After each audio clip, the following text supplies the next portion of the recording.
Tchan, tchan, tchan, tchan, tchan. Tchan, tchan, tchan, tchan, tchan. Aham, vou deitar essa tela que fica melhor. Oh, Jesus amado. Tá isso aqui.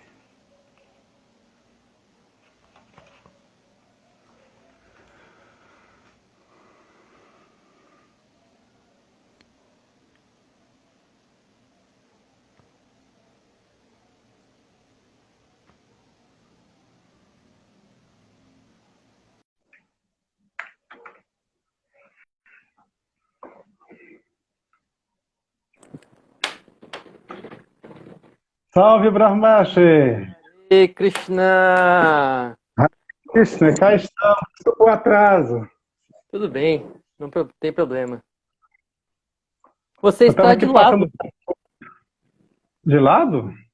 É, É, porque eu virei aqui o celular, mas isso tem problema? tem porque ele não vira no Instagram, ele continua de um jeito só. Então, porque é o seguinte, porque eu fiz assim porque tem um cabo que está no carregamento. Ah, mas não tem nenhuma forma de deixar ele de pé? Isso que eu vou ver agora. Deixa eu ver, vou dar um jeito aqui. Tem um tripé aí atrás de ti. Ele não serve?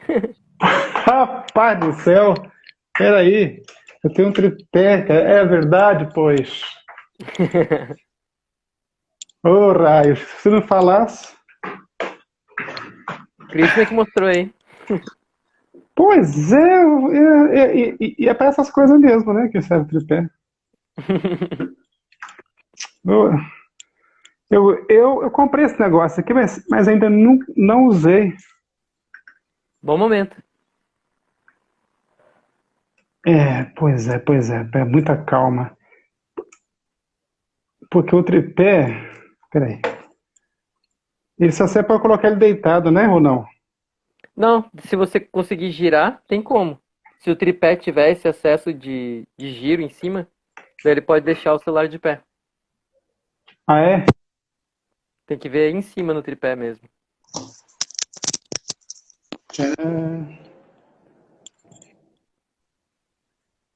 Gente, Então vamos então lá. aqueles que estão entrando, Hare Krishna, aguarde só uns momentos que a gente está ajustando aqui para iniciar a live com o Ah, Mukunda.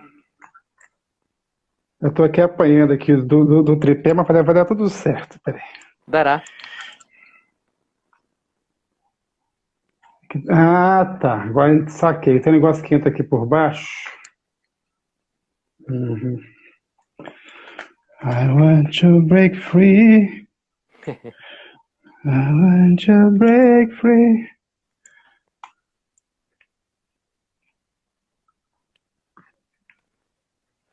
Só mais uns instantes. Well. Ah, Krishna.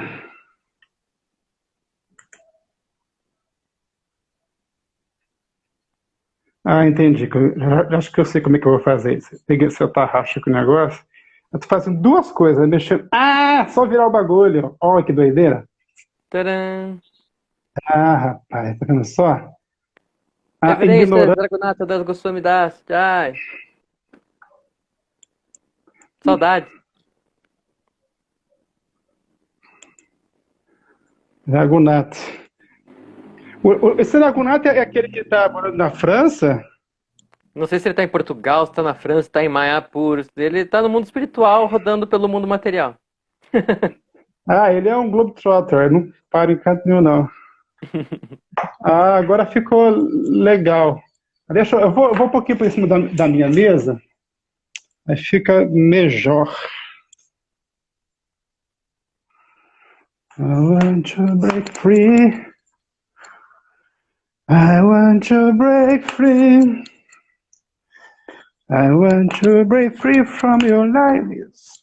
Your lies. You are so self-satisfied, I don't need you.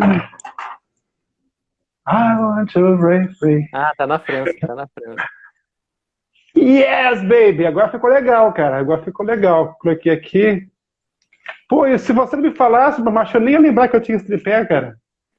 Olhe, talvez, só talvez, você tenha dado um zoom na sua câmera, porque você está enorme, ou você está bem perto do celular, né? Aí não sei. Mas eu acho que você deu um Não, zoom sem querer. foi, né? Eu dei mesmo. E,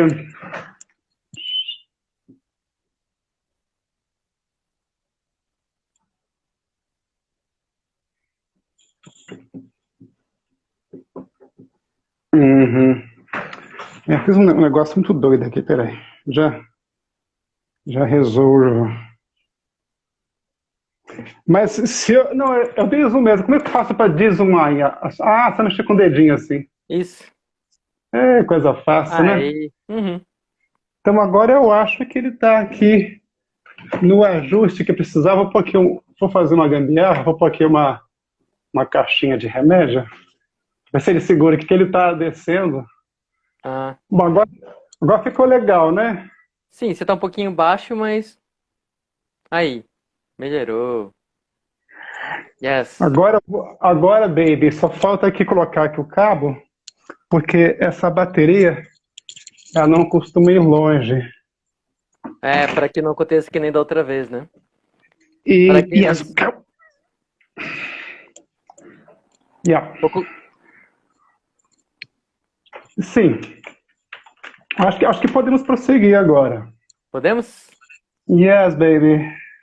Então tá bom. Vou iniciar. Vou iniciar. Hare Krishna, todos Hare sejam Krishna. bem-vindos a esta live com Prabhu, digníssimo Prabhu Mukunda. Prabhu Mukunda, ele é mestre em estudos clássicos literários, literatura de expressão sânscrita pela Universidade Federal de Minas Gerais, tradutor com formação em letras modernas e se dedica ao estudo e ensino da língua e literatura sânscrita desde 1993. Além disso, ele é um dos membros participativos aí dos grupos de estudos do Luz do Bhagavata. Nós, para quem não conhece, nós somos da equipe do Luz do Bhagavata e temos dois grupos de estudos focados na literatura chamada Srimad Bhagavatam, que é a nossa escritura fundamental, principal.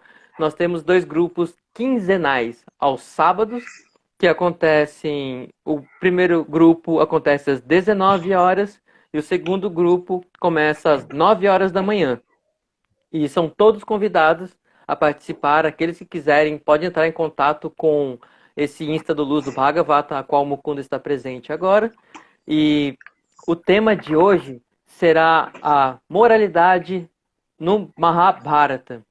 O Mukunda, além de ter essa especificação aí de literatura e tudo mais, ele é um grande amigo, ele tem uma profundidade aí no conhecimento das escrituras, já está há um tempo estudando o trem, então é, é uma boa fortuna, é uma honra tê-lo dentro do grupo e é uma honra poder também ouvi-lo, né, aí presente.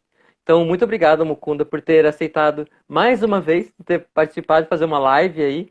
Toda a batalha presente com o celular aí deu certo.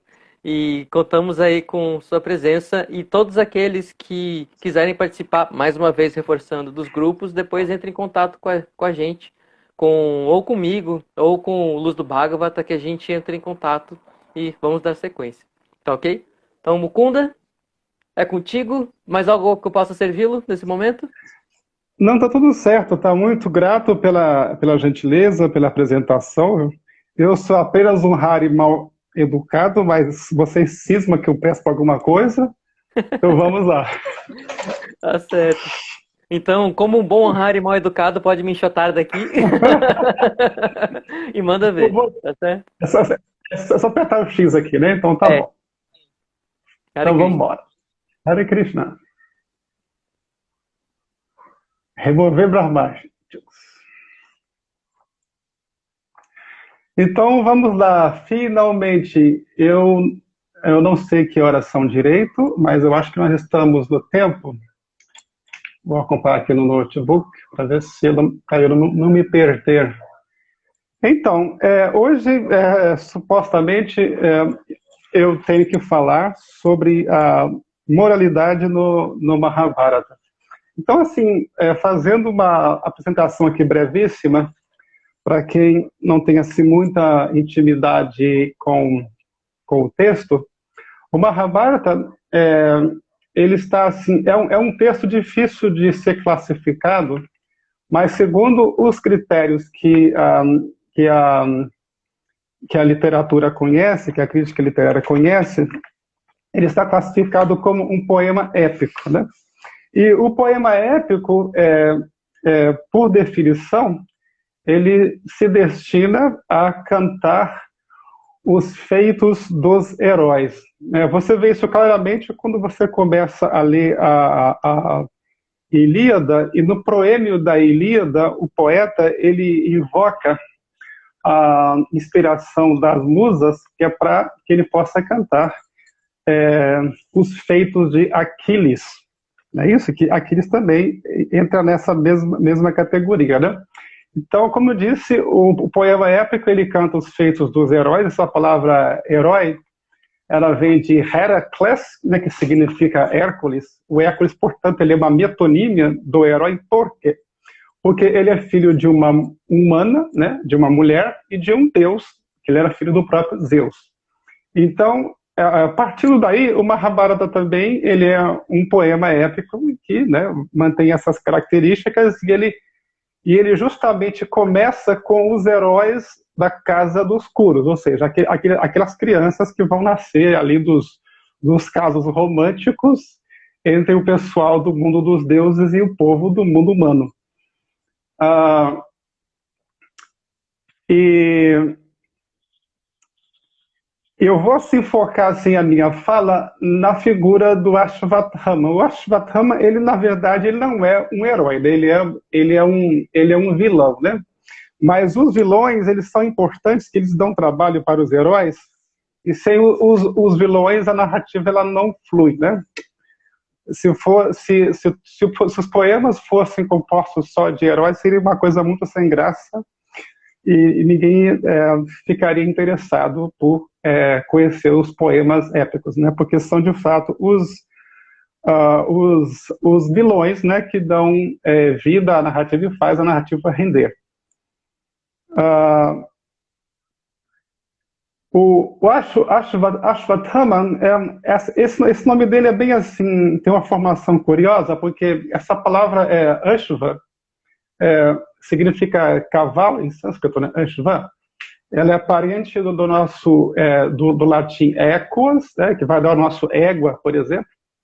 E Thaman vem da palavra sthaman, que significa força, vigor. É como a palavra em português, no sânscrito você tem sthaman, no português temos stamina, né? Que significa força, vigor também. Então, literalmente, Ashvatthama significa vigor de cavalo, né? Uma coisa assim, ele tinha um nome bem engraçado, significa vigor de cavalo. O Mahabharata fala que ele tem esse nome que, quando ele nasceu, ele relinchou como um cavalo e deixou as pessoas assim assustadas. Foi aquela coisa assim de causar assim, terror, de causar arrepios. E esse nome ele é assim curioso, como muitos outros nomes do Mahabharata, porque esses nomes que aparecem no Mahabharata não são necessariamente os nomes de batismo, ou os nomes, vamos dizer, os nomes de fato que as personagens tinham, tá? E são nomes assim atributivos. É como assim, por exemplo, você tem ali no romance de Madame Bovary, você tem o médico Canivet, Monsieur Canivet, que numa altura ali do romance ele faz uma amputação. Ele só aparece praticamente para isso, para fazer essa amputação. E curiosamente ele se chamava Canivet, né? Nome francês, Canivet. E temos também, por exemplo, a figura de Dhritarashtra, que significa, ao pé da letra, aquele cujo reino, né, cujo Rashtra significa reino, província, aquele cujo reino é mantido ou governado. Porque, de fato, ele não governava por limitações físicas, porque ele era cego, e quem acabou, assim, na prática, governando foi o patriarca celibatário Bhishma, porque Dhritarashtra tinha um impedimento de ser cego de nascença. E esse nome dele é bem curioso, Dhritarashtra, né? Aquele cujo Rashtra, cujo reino é Dharta, ele é mantido ou governado. E o Ashwatthama também, ele cai nessa mesma condição, né? Ele tem um nome que é atributivo, né? Que descreve o que ele foi ao longo da trama do poema. E Ashwatthama, ele era uma figura, assim, basicamente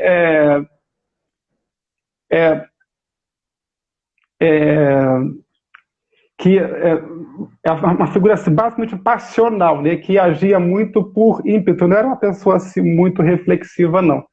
E ele era assim desde de criança, e até mesmo porque vale assim, é importante assim apontar que o pai dele, Drona, ele foi o mestre de armas, né, o mestre de artes marciais dos Pandavas, e juntamente com os Pandavas, ele também treinou o filho também nas artes marciais. E então, e por ser assim um menino assim muito assim birrento, muito assim passional, ele pegava birra muito fácil. O que o pai dele fazia? Às vezes, para ele não ficar assim birrento, ele favorecia o filho de uma maneira assim não muito justa, né?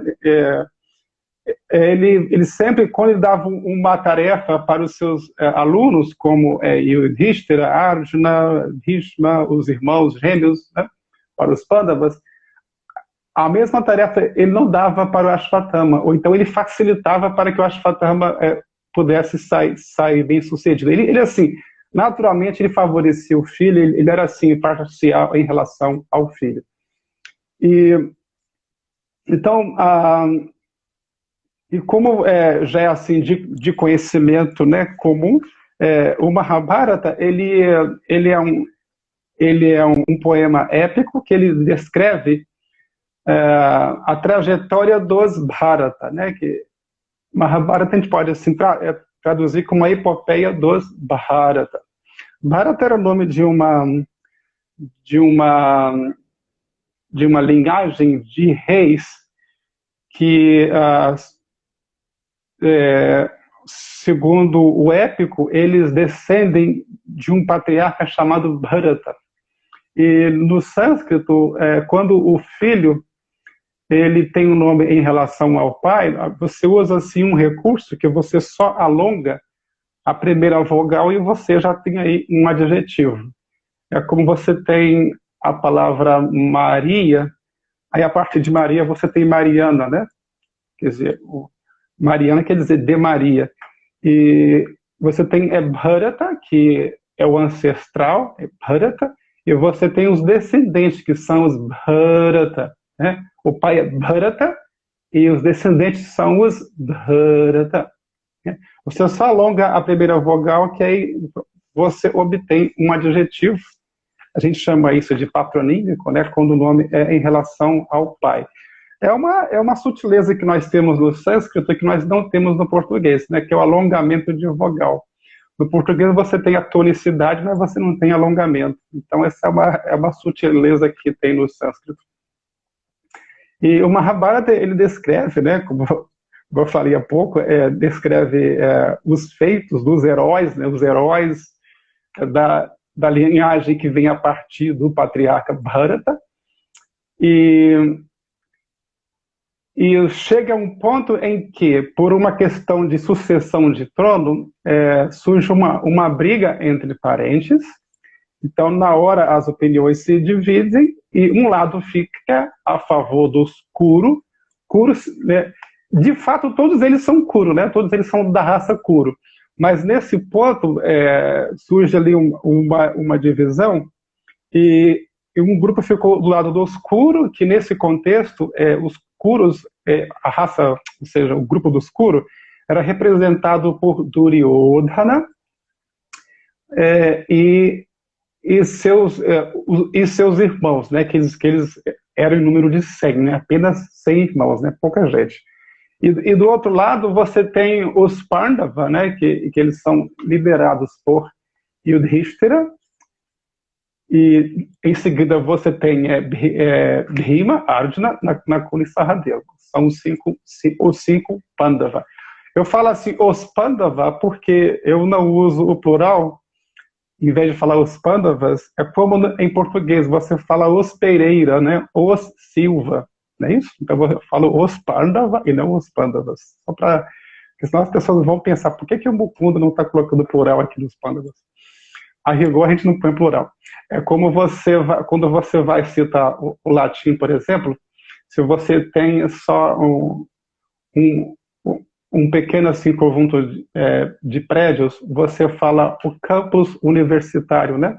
Agora, todos os prédios juntos, você fala os campi, né? Que está no plural. Você não fala os campuses, você fala o campus e os campi, né? Assim?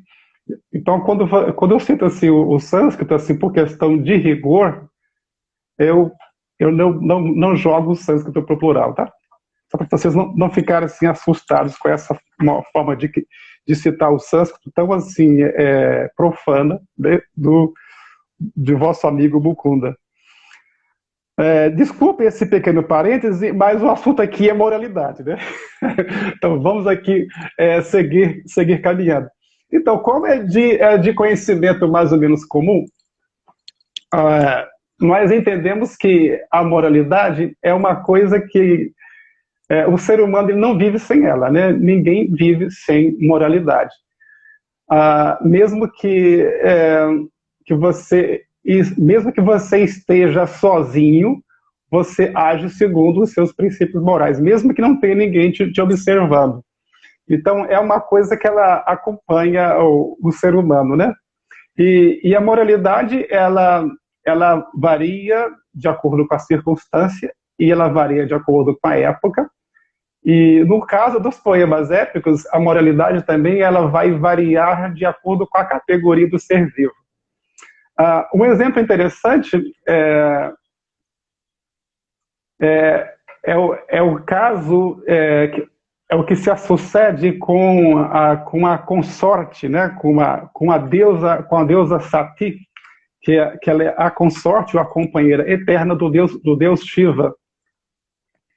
Que numa ocasião, a história assim é bem longa, mas eu não vou dar uma zimpada na história.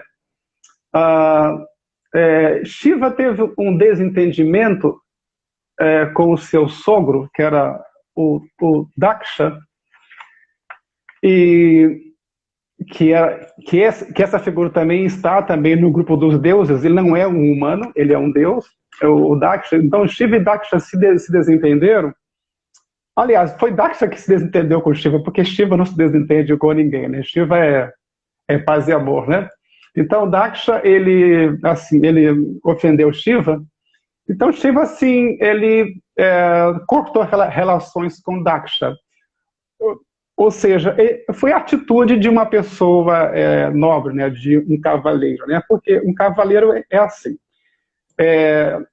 Se alguém assim sinaliza, não faça parte da minha vida, não se aproxime. Aí um cavaleiro, uma pessoa assim cortês, ela vai assim respeitar. E foi o que Shiva fez, né? Daksha não queria Shiva por perto, então Shiva manteve distância do sogro a partir dessa desavença entre os dois. E até que houve uma grande festa na casa de Daksha, e isso tudo assim no plano dos deuses, né? Haveria um ritual, haveria uma cerimônia, e Sati, que é a senhora de Shiva, ela estava muito interessada em ir, né, para rever as irmãs, o pai, a mãe também, e ela foi. Mas Shiva, ele falou assim, olha, se você for, você vai sozinha, porque eu não irei junto consigo, porque você conhece bem seu pai, você conhece a relação que ele tem comigo. Então Shiva, né, o que Shiva fez? Para não se expor assim a ser ofendido, ele não foi, porque se ele fosse, ele seria ofendido novamente por Daksha, e ele, Shiva, seria indiretamente a causa da ofensa. Então assim, bom, eu não vou causar desconforto, então eu não vou, se você quiser ir, você vai sozinho. Então, quando ela chega na casa do pai, aí ela se conversando com o pai, os dois assim se desentendem, e ela assim, para punir o pai, olha só o que Sati faz. Sati, ela se senta ali sim, ali na arena onde aconteceria o sacrifício, e Sati, em meditação, ela invoca o deus do fogo, né, o Agni, e o corpo de Sati pega fogo, né? Esse é o tipo de... essa é a mecânica da meditação. Se você medita no fogo, né, assim, com muita força, o seu corpo começa a esquentar. Então foi o que Sati fez. Ela cometeu suicídio, né, na frente do pai. Ela cometeu suicídio para punir o pai. Porque ela disse que Daksha havia ofendido o deus Shiva, que era o marido dela. Então ela tinha assim vergonha de usar aquele corpo que foi o pai dela que deu aquele corpo. Então, para se purificar dessa mácula, dessa vergonha, ela comete suicídio na frente do pai. É uma coisa assim dramática. Aí depois Shiva, ele vai reagir. A forma como Shiva recebe essa notícia, alguma forma, é uma cena assim maravilhosa, porque um servo de Shiva chega e avisa Shiva, olha, a sua senhora cometeu suicídio na frente do pai. Então Shiva, ele ouve e fica em silêncio, ele não diz nada. Aí depois Shiva começa assim a gargalhar como um louco, coisa de Shiva, né? Então ele tira um fio de cabelo, desse fio de cabelo ele cria um Rakshasa assim, védico, básico, e esse Rakshasa, ele vai, chamava-se Virabhadra, ele vai na direção da casa de Daksha, do palácio de Daksha, e assassina Daksha, que era o pai de Sati. É uma história assim, né? Tem um desfecho trágico. Mas isso acontece no plano dos deuses. Então, isso significa o quê? Que significa que uma senhora, no plano dos humanos, se ela se vê numa situação assim semelhante, assim, então eu vou então seguir o exemplo de Sati. Então, eu vou cometer suicídio na frente do meu pai que ofendeu o meu marido. Não faz muito sentido, porque esse mito, ele aconteceu, foi no plano dos deuses, e em termos de moralidade, os deuses têm uma moralidade muito diferente da nossa. Porque nós estamos numa hierarquia cósmica diferente, então não faz sentido usar a mesma moralidade que é válida para os deuses. Nossa história aqui é outra, ela é bem diferente. É por essa razão, inclusive, que Platão, ele criticava os poemas de Homero, criticava a Ilíada, criticava a Odisseia, no sentido de que os deuses que aparecem ali nesses poemas épicos, eles não servem como referencial comportamental. E Platão era uma figura assim, muito preocupada com a educação, inclusive a República ela trata sobre educação. Então Platão ele concluiu assim que a Ilíada e a Odisseia ela não serve assim como instrumento para a educação, no sentido de que as personagens, sobretudo os deuses, não são referencial comportamental. Então ficou essa brecha, né? E ele mais ou menos assim, eu creio que ele tinha razão, você assim comparando com Mahabharata, porque são planos diferentes. É por isso que quando nós lemos um poema épico, nós vemos como os deuses se comportam, nós ficamos assim assustados, né? Mas nós ficamos assustados por quê? Porque nós não notamos ou falhamos em notar que nós humanos e os deuses, nós somos regidos por moralidades diferentes. Então não dá assim para ter os deuses como referência. Agora, por que eu estou falando tudo isso? Porque vai chegar assim, um momento que nós vamos ter aqui um impasse moral, que significa matar ou não matar, e a decisão tomada vai ser bem assim, surpreendente, e nós que estamos aqui 5.000 anos depois da cena, nós ficamos meio que sem entender, né, o que aconteceu. Bom, eu vou aqui resumir aqui rapidez, porque nós temos apenas 15 minutos. E como eu disse antes, o Ashwatthama, ele era uma figura que agia muito por impulso. Ele agia muito por impulso. E ele estava assim, classificado numa categoria de guerreiro, porque ele era um guerreiro. Mas Ashwatthama, ele não era mais assim herói naquele sentido assim biológico, né, de ser filho de um deus com uma humana ou de um humano com uma deusa, né? Ele era filho de Drona, mas Drona também não tinha uma origem comum, né? Drona era filho de uma ninfa. Ele era filho de uma ninfa com um sábio que estava na floresta praticando ascese, que estava meditando. E Ashwatthama, ele tinha assim o poder de poder sozinho lutar contra um exército. Ele era o que se chamava de deixa eu pronunciar certo, porque dependendo da pronúncia o significado muda. Ele era um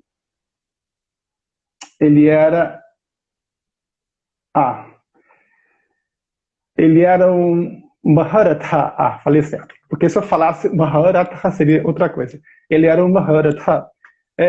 Maharatha significa... a palavra Ratha, em sânscrito, significa carruagem, ou também significa guerreiro. Porque ambas as palavras elas vêm do mesmo verbo, que é o verbo que é o verbo mover, né? Então alguém que tinha assim a capacidade de se mover com muita velocidade era chamado de Ratha, ou guerreiro. Você vê isso naquele filme de Troia, né? Que Troia, aquela produção de Hollywood de Troia, que assim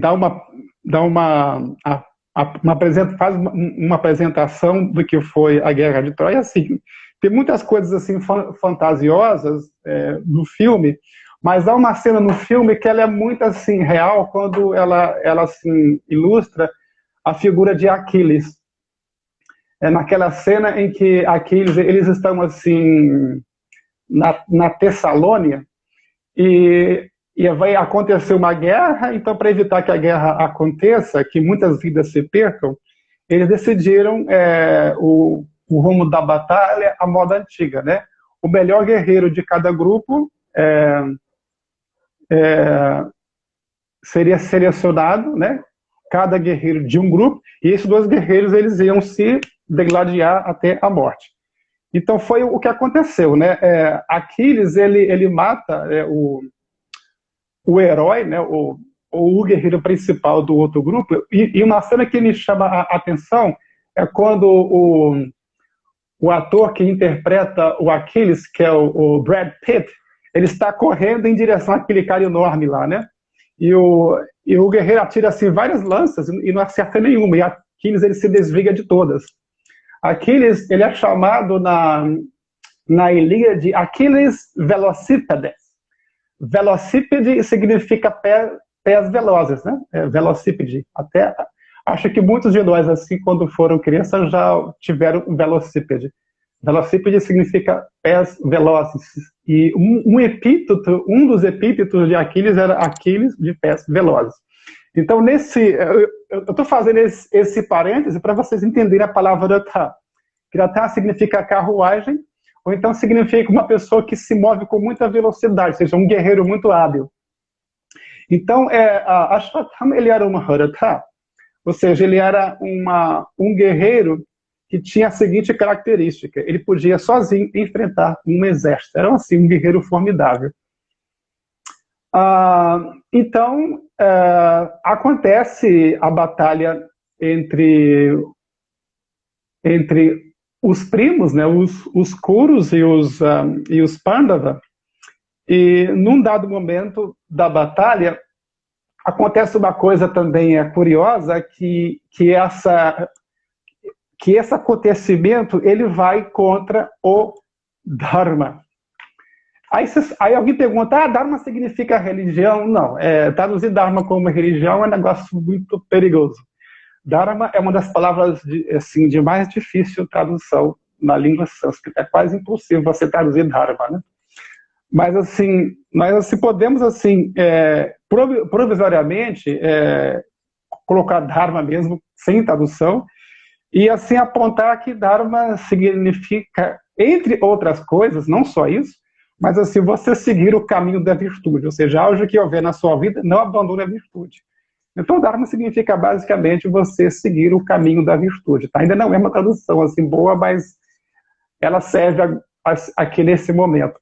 Então, num dado momento, acontece algo que fere o Dharma, ou seja, que fere o princípio de moralidade.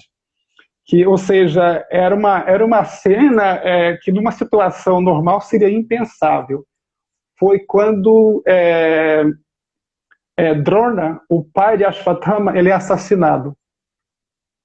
Então,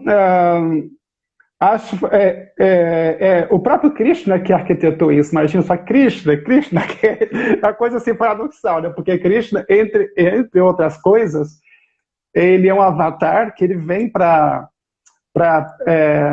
como guardião do Dharma, para preservar o Dharma, e ele dá assim uma instrução, dá uma orientação para o Pandava e o Yudhishthira, que essa orientação implicava justamente em quebrar o Dharma, ou seja, em falar uma mentira. Que é dito no épico que o rei Yudhishthira, ele nunca disse uma mentira na sua vida. Ele era assim, a verdade em pessoa. E naquele momento, eles precisavam muito matar Drona, porque Drona, ele era assim, ele era o maior mestre de artes marciais que existia naquele momento. Imagine, ele era um humano assim especial, ele era filho de uma ninfa com um sábio. Então ele era um humano assim muito especial. Ele podia assim lutar com centenas de guerreiros de uma vez só, ele era uma figura formidável. Então Krishna, ele pensou assim, olha, essa guerra vai ficar muito difícil se nós vamos matarmos Drona. Então o que ele fez, né? Então no campo de batalha havia um elefante chamado Ashwatthama.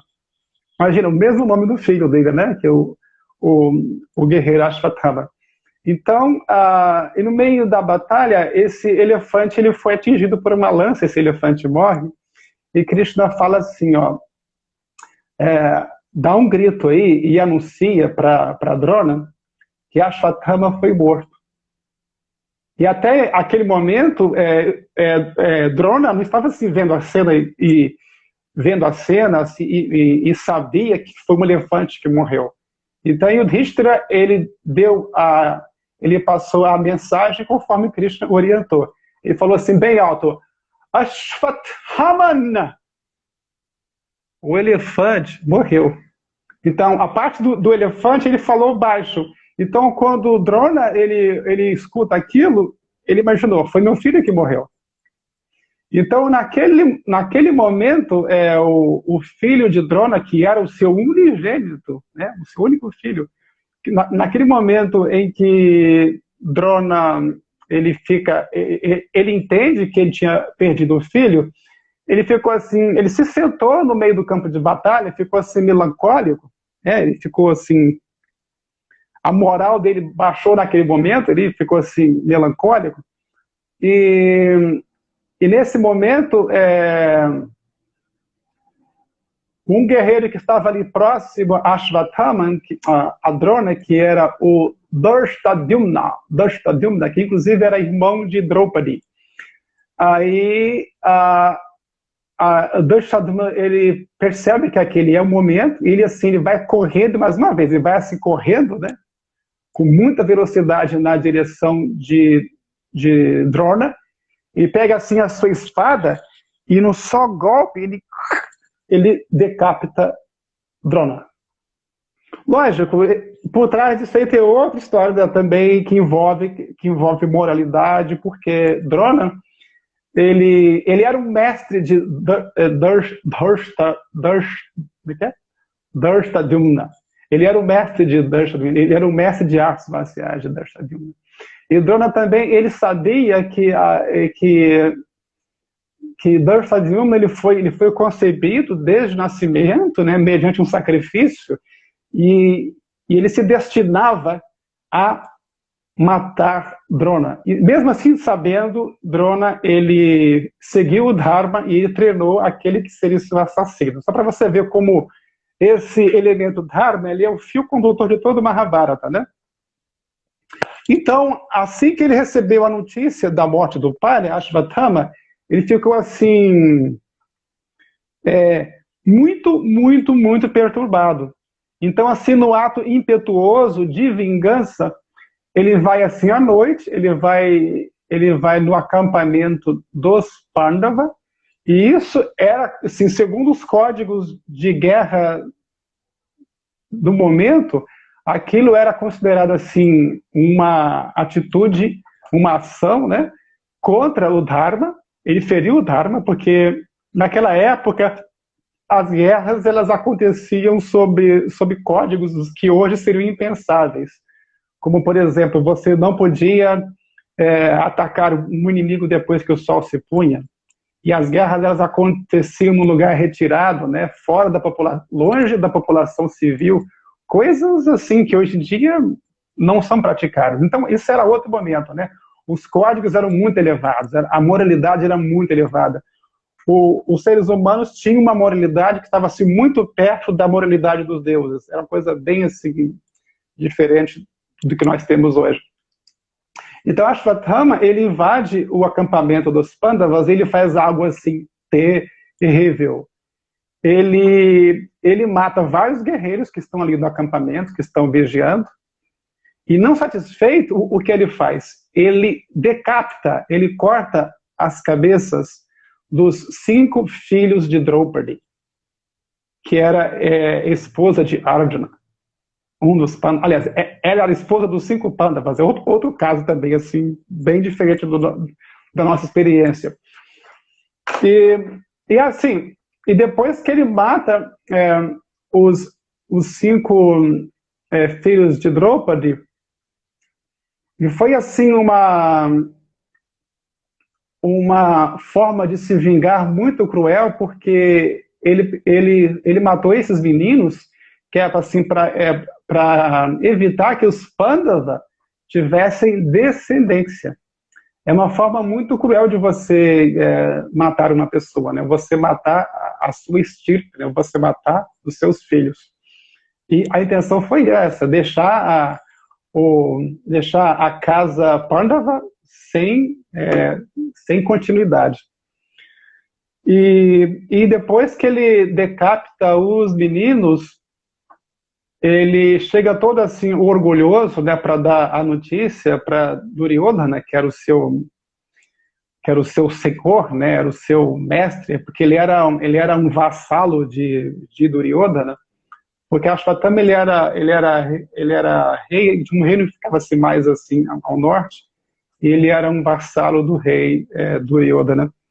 Então ele chega até Duryodhana e dá a notícia, e mesmo Duryodhana, que era uma figura assim, não exatamente virtuosa no sentido de como os Pandavas eram, nem Duryodhana aprova aquilo. E depois, assim, encurtando a história, que já temos 45 minutos, o que acontece? Arjuna, que ele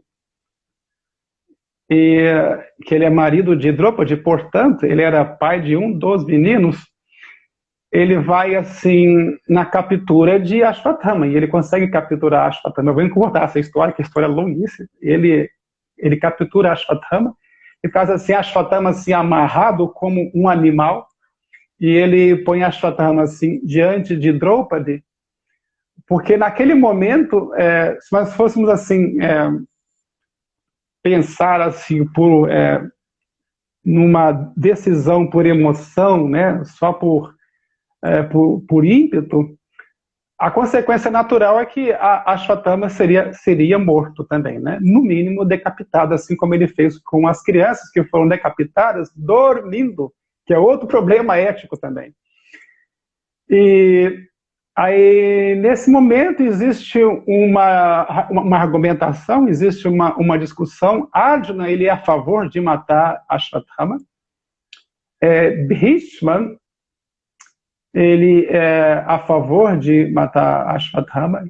O próprio Krishna também é a favor de matar Ashwatthama.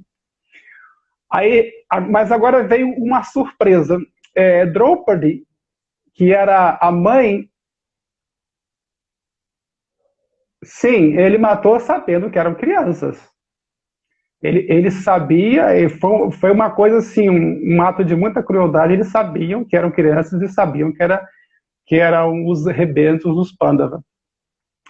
Então, nesse momento, então Bhima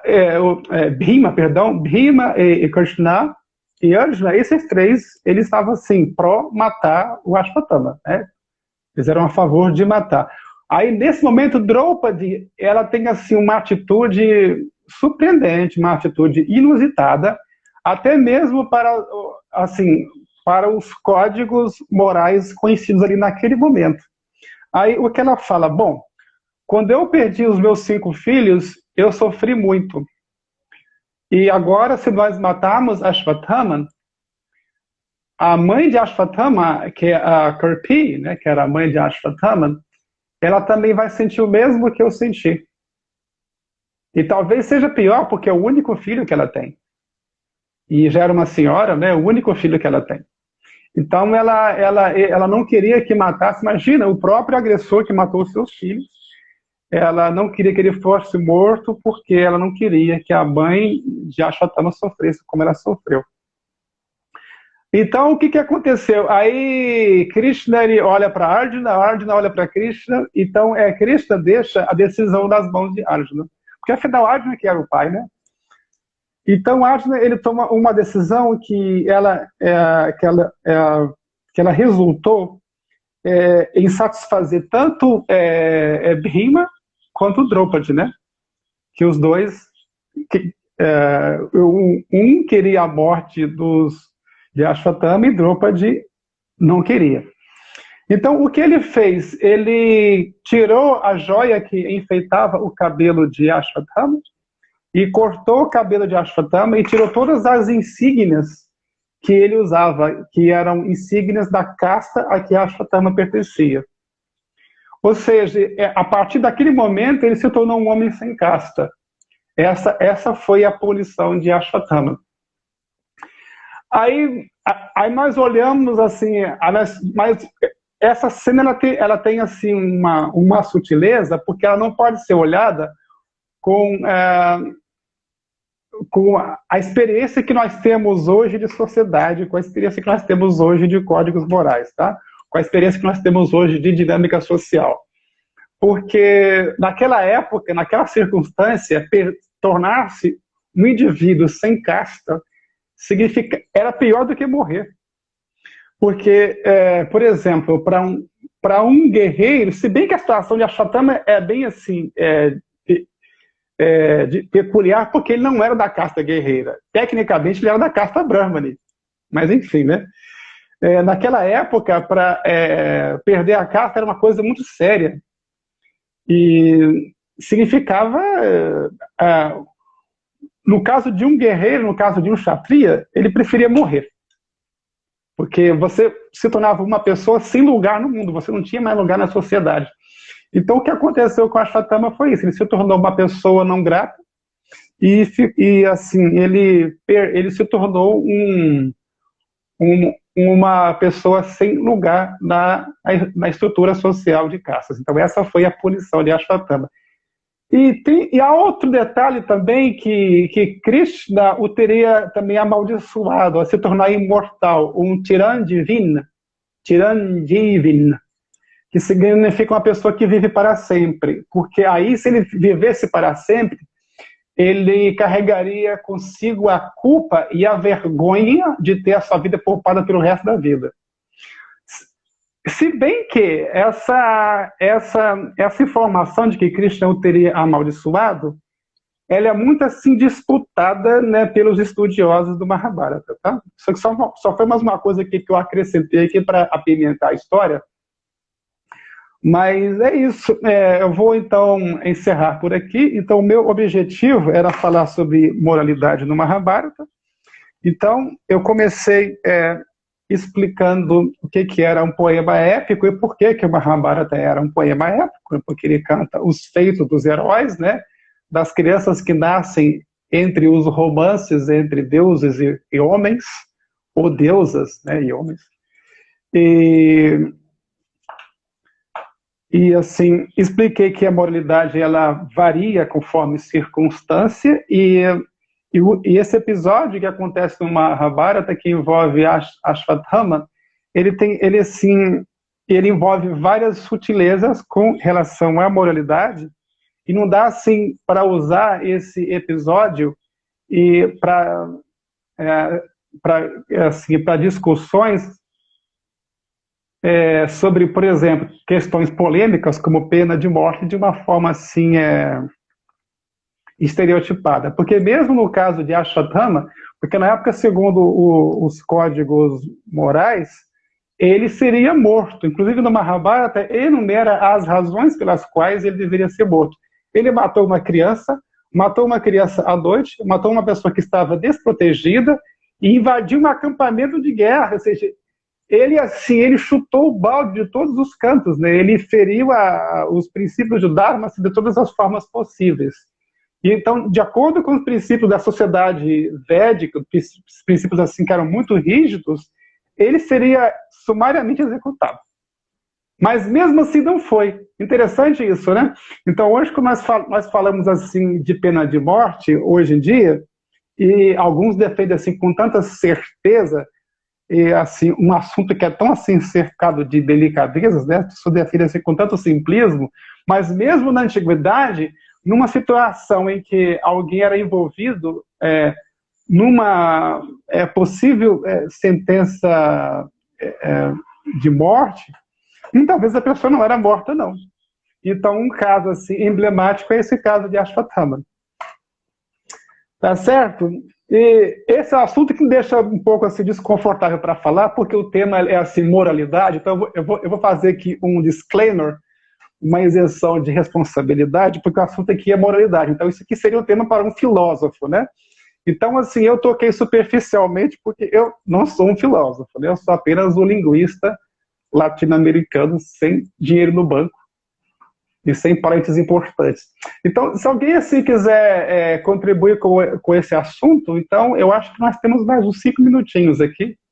Eu comi o tempo, tá? Vocês me perdoem, mas eu acho que tá legal, né? Mais uns 5 minutinhos para fazer interação, perguntas e comentários. Eu vou aqui subir aqui, que eu também não estou acostumado com esse recurso. Eu só sei que quando alguém pergunta, as perguntas aparecem aqui, né? E quem perguntou foi um tal de X-Raghux, que ele disse que, afinal, Ashwatthama matou os filhos dos Pandavas, sabendo que era criança. Sim, ele sabia que eram crianças. Eu sempre escutei que ele matou as crianças dormindo pensando que eram os próprios Pandavas. Não, não foi não. Ele sabia o tempo todo e foi algo assim intencional. Mas intencional, só que ele agiu assim de cabeça quente, né? Isso ilustra que quando nós estamos de cabeça quente e precisamos tomar uma decisão, a melhor política é esperar a cabeça esfriar, aí depois decidimos. Decisão de cabeça quente sempre nos dá oportunidade para muitos anos de arrependimento.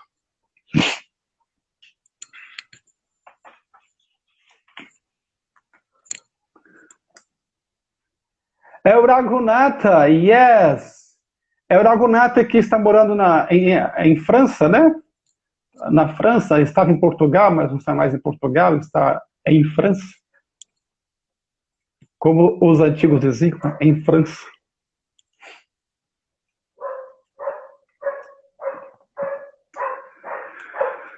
Então, tá. Vou esperar aqui mais um pouquinho o povo mandar perguntas e críticas. Deixa eu ver se eu esqueci de falar alguma coisa aqui. Eu tinha aqui um cronograma a cumprir. Eu fui zipando, né? Acho que eu falei tudo que era para ser dito. Então tá. Sem querer fugir do assunto. Ixi, lá vem. Sem querer fugir do assunto. Vamos lá. Puxa do assunto.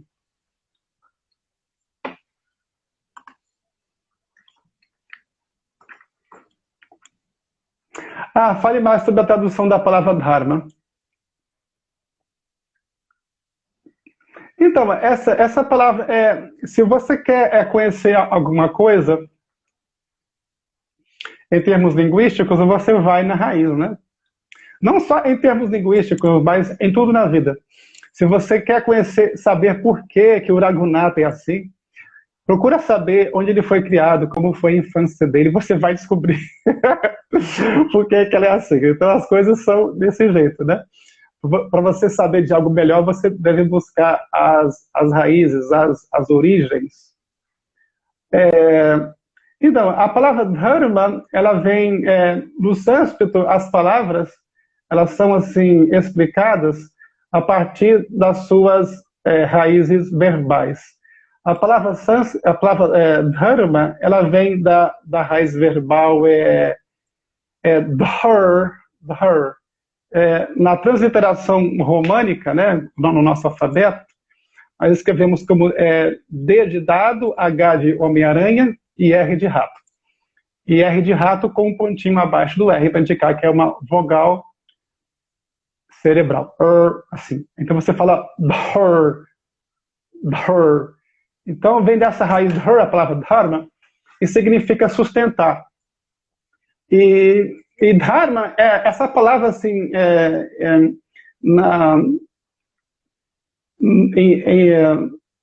em textos mais antigos, provavelmente era dharma, pela característica morfológica dela, né?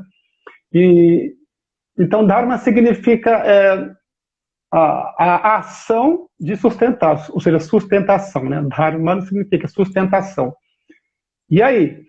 Então, significa aquilo que sustenta, aquilo que mantém. É uma força invisível que permeia todo o cosmos e ela mantém assim a coerência e mantém a harmonia entre todos os seres vivos. É mais ou menos aquilo que os neoplatonistas eles divulgavam como o logos, né? Como no Evangelho de João, né, se fala, no princípio era o logos, né? Se traduziu como no princípio era o verbo e tal, uma tradução bem porca, diga-se de passagem. Então, dharma significa isso, significa o sustentáculo, aquilo que sustenta. Então, você pode entender, entre outras coisas, como lei, como o caminho da virtude, ou seja, uma coisa que você não pode viver sem ela, que ela que define e que dá assim, que dá consistência para as coisas. Então, o Dharma, primitivamente, quer dizer isso. Os outros sentidos são sentidos derivados. Então, não dá assim para pegar Dharma assim e traduzir não. Dharma significa lei, Dharma significa religião. Religião, então, é terrível, terrível. Porque religião é um troço assim, na verdade a religião ela foi inventada pelo Ocidente, né? Quando você olha, por exemplo, o Varnashana, você olha, eu vou usar aqui uma palavra provisória, você olha, por exemplo, o hinduísmo ou a mente hindu, esse negócio não faz o menor sentido, religião. Então, religião implica numa coisa sectária, opressora, tá? E isso não tem nada a ver, não tem muito a ver com Dharma, não. Dharma é outra coisa, Dharma é uma coisa mais cósmica, entende? Fale mais sobre, já falei de Dharma. Agora que a Janavi, ela faz a seguinte pergunta: nesse caso, gera o karma dos filhos morrerem assim. Grosso modo Quem eram eles na outra lila? Meu Deus! A primeira pergunta, né, é a priorística, né? Que era karma, né? Que era karma. Agora, quem eles eram na outra lila, eu não faço a menor ideia. Em algum lugar, em algum Purana, aí deve ter uma informação assim, né? Porque, assim também, assim, não fugindo da própria definição de Dharma, como numa equação, né, que tem de um lado tem do outro, as coisas, quando elas acontecem, elas têm um porquê, elas têm uma coerência, né? Um porquê. É por isso que um sábio, uma pessoa assim equilibrada, ele não é muito reativo diante das coisas mais absurdas, porque uma pessoa que é realmente sábia, ela entende que tudo tem um porquê. Isso não significa, por exemplo, é karma dessa pessoa que ela foi morta daquele jeito. Então, portanto, eu não estou nem aí, eu não me lixo, o problema dela, não é isso não, né? Falar que a karma da pessoa ter morrido daquele jeito, esse é um olhar a partir, vamos dizer assim, da perspectiva dos deuses, porque karma significa uma lei cósmica. Então, nós estamos falando de um evento a partir da perspectiva dos deuses. Então, da perspectiva dos deuses, eles tinham que morrer daquele jeito. Mas da perspectiva dos humanos, nós sabemos que isso é verdade, mas nós não focamos o nosso olhar nisso, né? O olhar humano é mais no sentido da compaixão, é mais no sentido da moralidade, né? Mas assim, que é karma, né? Só que agora, quem eles eram na vida passada também não sei também, na outra encarnação. Desculpa a limitação. Bharata que você mencionou é o mesmo na Lila de Ramachandra? Na Lila de Ramachandra. Então, na Lila de Ramachandra aparece um Bharata, aquele Bharata ali é outro. Porque eles eram cinco irmãos, né? Que era Rama, Lakshmana, Bharata e Shatrughna. Aquele é outro Bharata. Aquele é o Bharata, filho do rei Dasharatha. Bharatas diferentes. Esse Bharata aí é o Bharata que aparece muito tempo antes e é um menino que ele nasce ele nasce como filho de Shakuntala, que como é que se fala? Ela é um dos arquétipos da mãe védica, né, Shakuntala, e do rei Dushyanta, ou Dushpanta, que é uma variante de Dushpanta. Então, alguém falou aqui, gerou curiosidade essa questão do princípio é um verbo. Então, nós já fomos parar na Bíblia, né? Meu Deus. Mas assim, para não deixar o cliente insatisfeito, né, vamos aqui responder. Então, Jesus, ele teria feito os ensinamentos dele em aramaico, tá? Então, o registro do que Jesus teria dito não foi em aramaico, foi tudo registrado em grego simples, que a gente chama de grego koiné, né? Então, o que estava escrito nos evangelhos com relação a Jesus é assim, são registros, muitas vezes, de pessoas que nem sequer viveram com ele. E essa palavra, e no texto grego aparece a palavra logos, que é assim, né, que logos, logos, em proston, e assim vai. No texto grego da Bíblia aparece a palavra logos, e nesse sentido era o logos no sentido platônico. Porque ali no começo da era cristã, a filosofia platônica já estava muito bem difundida ali no Oriente Médio, né? Sobretudo entre as pessoas assim mais instruídas. E naquela época, os autores dos evangelhos, eles escreveram os evangelhos para atingir um público que sabia ler grego, né? Então essa foi a ideia, por isso que os evangelhos foram escritos em grego. E naquela época, essa palavra logos tinha um sentido já muito bem fixado, muito bem definido, no começo da era cristã.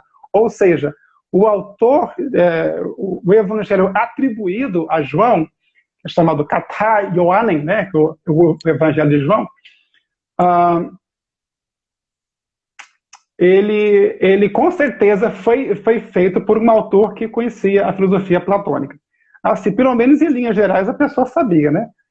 Porque imagina só que às vezes a pessoa pode assim, não dominar um assunto profundamente, mas se ela cita um termo técnico, o negócio fica chique, né? É como há uns anos atrás, quando a palavra paradigma começou a entrar em moda, que paradigma é um termo grego da filosofia antiga, tal, que assim, o que daria para escrever, o que daria para escrever sobre esse termo daria para assim, para pintar o mundo umas 10 vezes só com tinta, né? Então, essa palavra paradigma ficou em moda no começo do século XX, todo mundo começou assim, a usar a rodo. Então, naquela época, no começo da era cristã, uma palavra que era muito chique era logos. Então, se você estava assim, num boteco, conversando com alguns amigos, aí, de repente, você falava logos, rapaz, isso causava uma sensação. Isso salvava a conversa. Então, era um termo chique, né? Mas esse termo era um termo que foi assim, emprestado da filosofia platônica, e ele significava essa harmonia cósmica, né? Então, portanto, ele era um correspondente assim, aproximado do termo Dharma. E o que aconteceu, né? No começo da era cristã, se eu não me engano, século V ou século IV, um senhor chamado Jerônimo, né, para os seus fãs, né, o São Jerônimo, ele fez uma coisa histórica, né? A Bíblia, naquele momento, ela só era acessada em grego. Então, ele traduziu a Bíblia do grego para o latim, né, que é chamada Vulgata, né? Ele traduziu a Bíblia para o latim. Então, Jerônimo, ele traduziu o termo logos como verbum, que é o nosso verbo que nós conhecemos hoje. E, inclusive, esse é um dos erros de tradução mais famosos da história. Tá? É um erro famoso de tradução, porque isso não tem nada a ver com verbo. Inclusive, quando você vai assim, consultar o dicionário grego, existe até um dicionário técnico só para o grego dos evangelhos, né? E quando você chega no verbete logos, são 50 páginas. É um negócio bem, bem denso. E naquela circunstância, esse logos estava se referindo ao logos platônico. Então, quando São Jerônimo ele traduz logos como verbo, por que ele fez isso? Só ele sabe. Inclusive, até o Erasmo de Roterdã, né, que também era filólogo também, ele disse, olha, a razão pela qual, né, segundo a qual Jerônimo traduziu logos como verbo, só ele sabe. Então, esse é um dos erros de tradução mais famosos da história. Uau! Fomos parar no verbo. Então, tá, aqui a Diana me agradece aqui, então, eu também agradeço a atenção de vocês, tá? Mais uma vez, muito grato por terem ouvido, por terem participado. E é isso, continuem me convidando, se vocês gostaram aqui da minha apresentação, continuem me convidando para outras lives, que assim eu vou ficar mais motivado para continuar lendo Mahabharata. Porque se vocês não me convidarem, eu vou ficar sem ler o Mahabharata, eu vou ficar assim triste, e vocês não terão mais lives, tá? Então eu acho que já temos o suficiente, eu creio que nós podemos encerrar, tá certo? Então, grato pela atenção de todos os telespectadores, todos os senhores e senhoras. Eu vou encerrar, tá? Muito grato pela atenção de todos. Um Hare Krishna para vocês. E para quem quiser também, eu mando um beijo e um abraço aqui da Praia do Campeche.